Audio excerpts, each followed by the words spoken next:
Iziesim cauri vienam nogabalam, un es katram rādītājam būtībā nogabalu līmenī paskaidrošu, kas ir kas.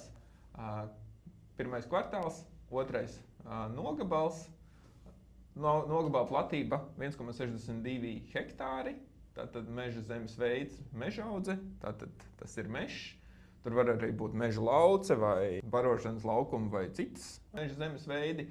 Tad meža tips, šeit ir saīsinājums, KS vai teiksim, VR vai VRS un dažādi.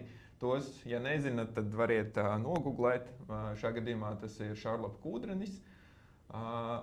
Tad nogabalu aprakstā ir jau informācija par konkrēto mežaudzi. Tātad šajā gadījumā 9B1M19 nozīmē, ka pamatā tur ir bērzi ar ap 10% melnākšņi. 19 nozīmē audzes vecums, 19 gadi. Un izcelšanās D nozīmē dabīgi, M nozīmē mākslīgi. Šeit arī var redzēt MRM certifikātu numuru, kas ir par šo stādu izcelsmi, un arī pēdējos darbības gadus, un kad ir atjaunots. Tad tālāk bonitāte, kas šajā gadījumā šeit rādīta trešā, kas Šarlapa kūdrenim iespējams tā arī varētu būt. Jāsaka gan, ka tie vērts diezgan labi aug, bet tad pēc tam sistēma varbūt arī viņu aktualizēs. Un vidējais augstums 8 metri pēc datiem.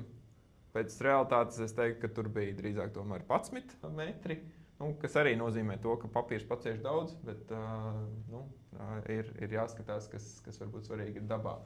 Vidējais caurmēr 10, vecums šie 19 gadi, biezība 5, un koku skaits 1500 un veidojās. Uz jaunaudzēm šī krāja ir tāds simboliskāk, bet kas svarīgi par tām krājām, tātad šeit tiek norādīta krāja uz hektāru.